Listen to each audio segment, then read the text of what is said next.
आपका ये शेड्यूल हो जाना चाहिए कि आपको सबसे पहले उठना है। जैसे ही मार्केट्स ओपन होगा, जहां से मार्केट्स आपको वीक लगे वहां से शॉर्ट साइड की पोजीशन क्रिएट कर दो। बिकॉज हर दिन, हर डेली बेसिस के ऊपर एफआईज बेच रहे हैं, मार्केट जो वो गिर रहा है या तो मार्केट जो वो साइडवेज हो रहा है। ये आपका एक डेली शेड्यूल हो जाना चाहिए और उसी शेड्यूल के हिसाब से आपको चलना चाहिए। बिकॉज ये मार्केट्स में यही शेड्यूल आपके लिए काम करेगा।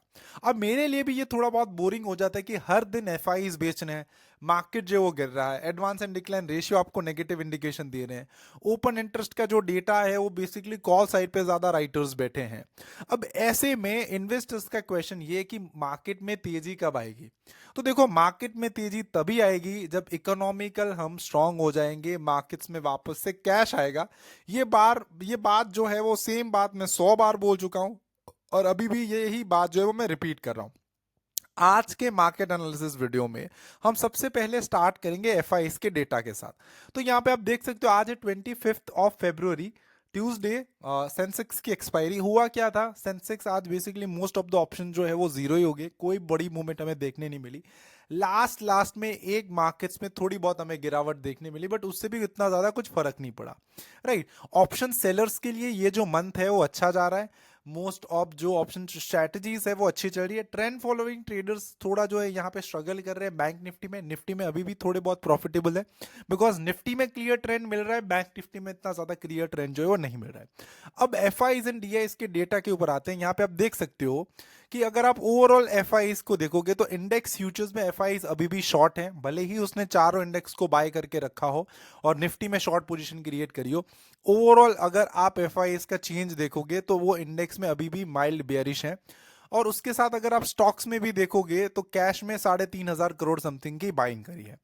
प्रो डेस्क का इतना ज्यादा मायने नहीं रखता। द रीजन इज दैट वो ऑलवेज डेल्टा न्यूट्रल करके चलते हैं, उसकी पोजीशन हेज होती है। राइट, तो वो नेगेटिव या पॉजिटिव दोनों वो ही होते हैं। राइट, बिकॉज वो हर बार एक न्यूट्रल पोजीशन करके चलते हैं। अब इसी के साथ क्लाइंट्स देखोगे तो देखो, भर भर के क्लाइंट्स ने जो इंडेक्स फ्यूचर्स बाय करके रखे और इंडेक्स ऑप्शंस बाय करके रखे हैं। यही प्रॉब्लम है रिटेल ट्रेडर्स की, कि हर बार वो उसी उम्मीद के साथ बाय करेगा कि अब यहां से मार्केट्स ऊपर जाएगा और मैं अपने 10 रुपए वाले ऑप्शंस को 100 रुपए में कन्वर्ट करूंगा, या मेरे 10 रुपए वाले मैंने जहां से फ्यूचर्स बाय किया वहां से मुझे इतना पैसा मिल जाएगा। बट आप एक चीज सोचो कि जो चीज आपने 10 रुपए में खरीदी है, वो 10 रुपए वाली चीज 100 रुपए जाने की कितनी प्रोबेबिलिटी है? बहुत कम प्रोबेबिलिटी है। लेकिन जो चीज, जो ऑप्शंस आपने 10 रुपए में बेचा है, राइट, और अगर मार्केट्स वहीं का वहीं रह गया, या मार्केट्स वहां से थोड़ा गिरा, या मार्केट्स वहां से थोड़ा ऊपर आ गया, राइट, तो उसकी जीरो होने की प्रोबेबिलिटी वो ज्यादा है कंपेयर टू मार्केट की 300, 500 और 1000 पॉइंट्स की रैली करना। तो आपको ऑलवेज क्या देखना चाहिए कि प्रोबेबिलिटी ऑफ प्रॉफिट जो है वो एक आपका ज्यादा होना चाहिए। सेम टाइम पे आपको ये देखना है कि जब भी आप लॉस कर रहे हो, जब आपकी प्रोबेबिलिटी ऑफ प्रॉफिट ज्यादा है, तो आपको लॉस कम से कम करना है। बिकॉज आपकी अगर प्रोबेबिलिटी ज्यादा है और आप अगर लॉस ज्यादा कर देते हो तो अल्टीमेटली कोई फर्क नहीं पड़ेगा आपकी प्रोबेबिलिटी से। बट आपकी प्रोबेबिलिटी ज्यादा है, आप लॉस कम कर रहे हो, तो आपकी ट्रेडिंग स्ट्रैटेजी जो वर्क करेगी। अब इसी के साथ अगर आप डीआईएस का डेटा भी देखो तो डीआईएस भी बेचारे परेशान है। स्टॉक्स में वापस से 3,000 समथिंग करोड़ की डीआईएस ने बाइंग करी है। ओवरऑल अगर आप देखो तो एफआईएस नेगेटिव है, डीआईएस पॉजिटिव है। अब एक बार प्राइस एक्शन की बात कर लेते थे कि यहाँ पे एक चीज आप देखो, यहाँ पे हमारे पास मंथली टाइम फ्रेम है। मंथली टाइम फ्रेम में देखो लगातार 1 2 3 4 5 कैंडल्स लगातार जो वो नेगेटिव बनी है मंथली टाइम फ्रेम के ऊपर। अब इसी के साथ अगर आप वीकली डेटा भी यहाँ पे देखो तो मैंने वीकली लेवल जो है वो इंपॉर्टेंट ड्रॉ करके रखे हैं। आपको यहाँ से पता चल जाएगा कि यहाँ पे देखो नेक्स्ट जो निफ्टी का सपोर्ट है वो सीधा अब है 21,800 के आसपास या 22,000 के आसपास। और ये जो 500 पॉइंट्स है यहाँ पे, राइट, जो मार्केट्स में हमें ऐसे ही लग रहे हैं विदाउट सपोर्ट के, तो वो कभी भी मार्केट्स क्या कर सकता है कि यहाँ तो यहाँ से ही मार्केट साइडवेज जाएगा थोड़े बहुत दिनों तक, एंड उसके बाद वापस से हमें एक फ्राइडे या थर्सडे के दिन एक बहुत बड़ी मूवमेंट जो वो देखने मिल सकती है। बेसिकली ऐसा हम जो प्रीवियस जिस तरीके से चार्ट्स बने हुए हैं, प्रीवियस जिस तरीके का डेटा है, जहां पे प्रीवियस मार्केट्स के लेवल है, उसके हिसाब से हम यहाँ पे बेसिकली एनालिसिस कर सकते हैं।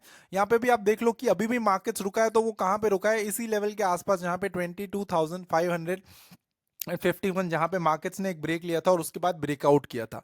जैसे ही ये लेवल ब्रेक होगा मार्केट्स में एक और ज्यादा करेक्शन आने की पॉसिबिलिटीज हैं और इसी लेवल से मार्केट जो रिवर्स हुआ था, तो यहां से दो चीजें हो सकती है। या तो मार्केट्स रिवर्स भी हो सकता है या इस लेवल को ब्रेक करेगा तो मार्केट्स और ज्यादा भी डाउन जा सकता है। बट अभी फिलहाल जो मार्केट्स के ओवरऑल सेंटिमेंट्स है या मार्केट का जो ओवरऑल ट्रेंड है, आप अगर आप वीकली टाइम फ्रेम में भी सुपर ट्रेंड इंडिकेटर को देखो तो super trend is in negative on a weekly time frame as well as daily time frame. Right, तो अभी मैं मार्केट्स में नेगेटिव हूं। जैसे ही ये लोज ब्रेक होंगे मेरी और ज्यादा शॉर्टिंग साइड की पोजीशन जो है वो क्रिएट हो जाएगी और मार्केट्स अभी मुझे फुल ऑन नेगेटिव मोड में जाता हुआ नजर आ रहा है। अगर ये लेवल ब्रेक हो गया तो और ज्यादा मार्केट जो है नेगेटिव हो जाएगा। इसी के साथ अगर आप बैंक निफ्टी की भी बात करो तो बैंक निफ्टी इतना ज्यादा नेगेटिव नहीं है compare to the Nifty, right, because अभी भी बैंकिंग सेक्टर की वैल्यूएशन जो है वो अच्छी है और अभी भी लगातार आप अगर एचडीएफसी बैंक देखो, कोटक महिंद्रा बैंक देखो, एयू स्मॉल फाइनेंस बैंक देखो, आईसीआईसीआई बैंक देखो, उसमें भी रेगुलर बेसिस के ऊपर थोड़ी बहुत बाइंग जो वो आ रहे हैं। और अगर म्यूचुअल फंड्स की फर्स्ट प्रेफरेंस आप देखो तो वो एचडीएफसी बैंक को ज्यादातर बाई कर रहे हैं एंड इसी रीजन की वजह से बैंक निफ्टी रुका पड़ा है। और इसी के साथ अगर आप small cap and mid cap का चार्ट देखो तो 25-25% जो है वो स्मॉल कैप अपने ऑल टाइम हाई से डाउन है। अब यहाँ पे देखो बैंक निफ्टी में हर बार पुल बैक आ जाता है। अब बैंक निफ्टी भी यही लेवल के आसपास जो है स्ट्रगल कर रहा है। जैसे ही 48,000 का लेवल ब्रेक हो जाएगा बैंक निफ्टी वापस एक बड़े जोन जो और न्यू बेसिकली टारगेट जो है बैंक निफ्टी के ओपन हो जाएंगे और यहाँ से बैंक निफ्टी जो और ज्यादा डाउन जा सकता है। तो ये बेसिकली मेरा आज का ये एनालिसिस था। उसी के साथ अगर आप आज का भी डेटा देखो तो क्या करा है, मार्केट बेसिकली साइडवेज रहा है और उसके बाद गिरा है। बट जैसे ही अब यहाँ पे ये लेवल निफ्टी ब्रेक करेगी, यहाँ पे जो एक दो दिन तक बैंक निफ्टी जो है वो ट्रेड करी है, जैसे ही ये लेवल ब्रेक होगी और ज्यादा मुझे लगता है मार्केट्स गिरेगा। मार्केट अभी वेट कर रहा है बड़ी एक इवेंट की या बड़ी कोई मोमेंटम की कि जिस दिन कोई बड़ी इवेंट हो मार्केट और ज्यादा तेजी से वहां पे गिरेगा। एक्सपायरी के दिन भी कुछ इतना ज्यादा इंटरेस्टिंग नहीं हुआ है। एडवांस एंड डिक्लाइन रेशियो देखो नेगेटिव। ओपन इंटरेस्ट का डेटा भी अगर आप देखोगे तो आपको पता चल जाएगा ज्यादातर बेसिकली कॉल राइटिंग्स ही हुई है, अभी भी कॉल राइटर्स ही है मार्केट्स में। तो मार्केट्स के ओवरऑल सेंटिमेंट्स भी जो है वो नेगेटिव है। फियर एंड ग्रीड इंडेक्स भी देखो तो अभी भी मार्केट्स का जो मूड है वो फियरफुल है, अभी भी कोई इतना ज्यादा लोग पॉजिटिव नहीं है।